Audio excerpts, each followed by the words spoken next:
All right, so here we have the skein. We're going to try to line it up. This to me looks like the pattern in which they've dyed it. And we are going to warp at 90 inches because when I pull it taut, it's about 30. So hopefully this is in the center. Let's get to warping.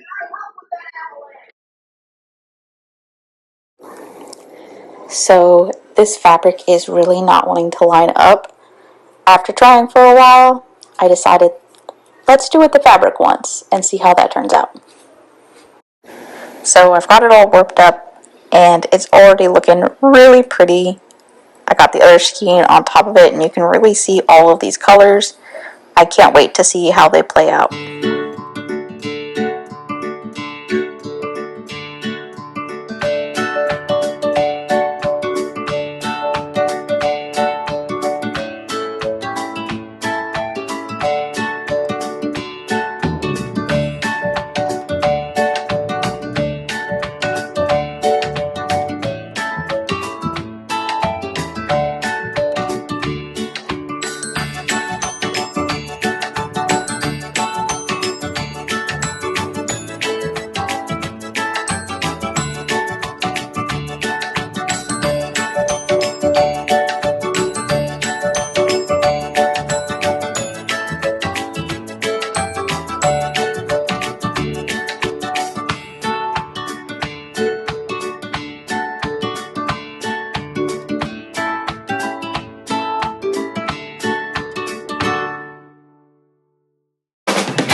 All right, so here we have our finished project. One of the great things about the scarf, from twisting its fringes to putting it on the loom and getting it into the water to wet finish, took less than 8 hours, if I'm honest.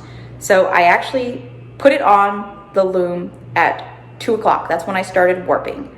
I wove for about an hour, and then I went and did some shopping, came back, went back to weaving, took a break, played around with my daughter, then made dinner, then put her to bed, and then I came back and I finished this up from another couple hours, I guess another hour of weaving, and then I did the fringes the next morning, which took about another hour. So I literally spent less than 8 hours on this because I went to bed by 9:30 that night, and that was from 2 to 9. It was done. I just twisted the fringes and plucked it in the water within an hour of the next day. So With a large swaths of breaks I took in there, this was done in less than 8 hours.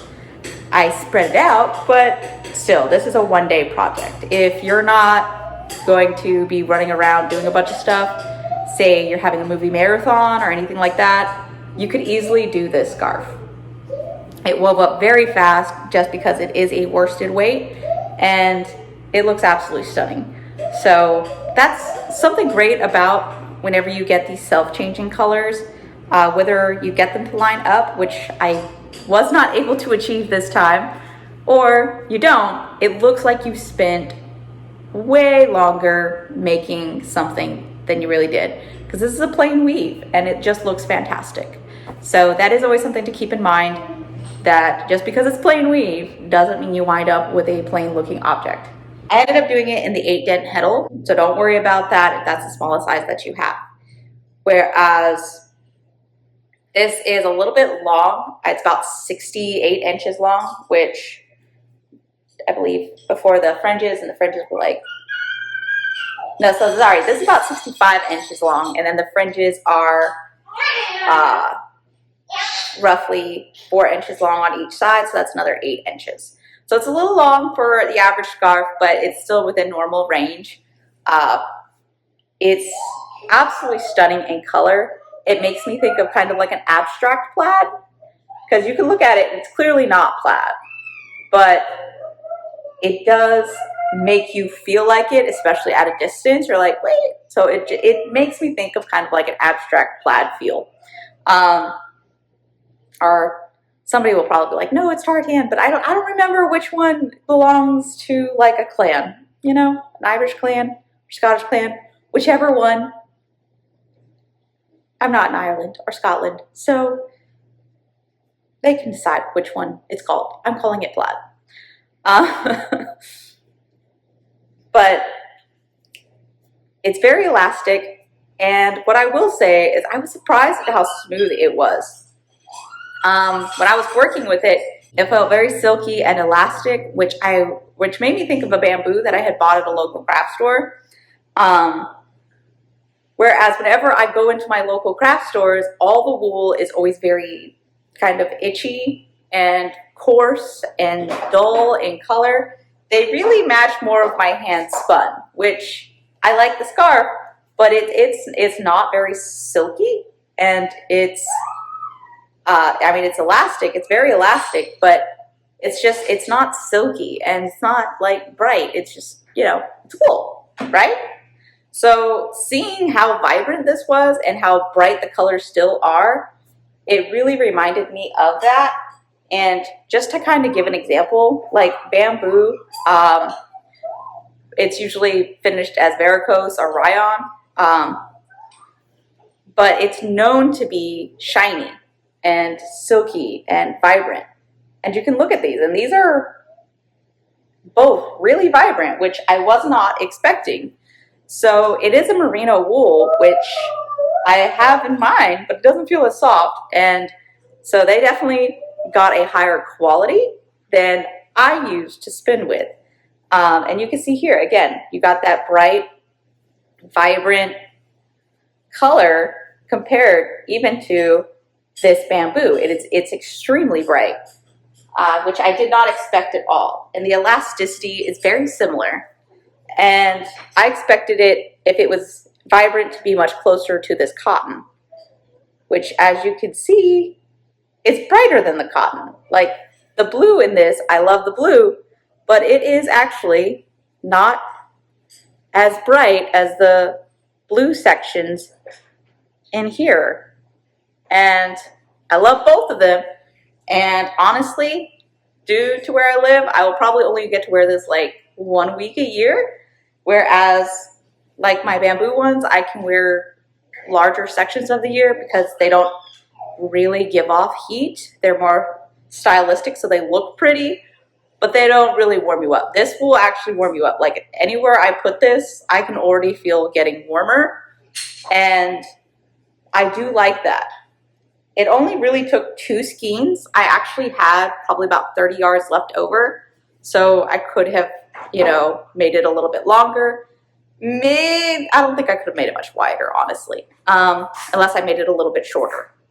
So you can make that choice, and that's fine. This is about 7.5 inches wide. So it didn't really shrink down a lot from that. So a lot of scarves are right around between 6 and 12 inches, depending on what you're doing them for. Like this is, I think, 4 inches because I made it for a kid. So it's 4 inches. Kid scarves are a little bit more narrow.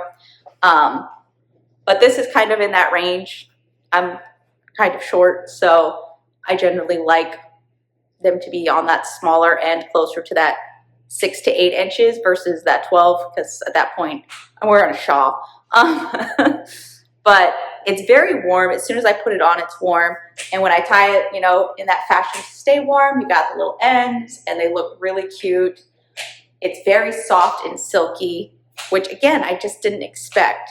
So let me know if this has changed your mind on wool or if it's made you want to try Arcane Fibers, because it really has changed my mind on wool compared to what I see in my local stores, which is always just this dark, coarse, itchy fabric. This is very soft and it's very stretchy and silky and smooth and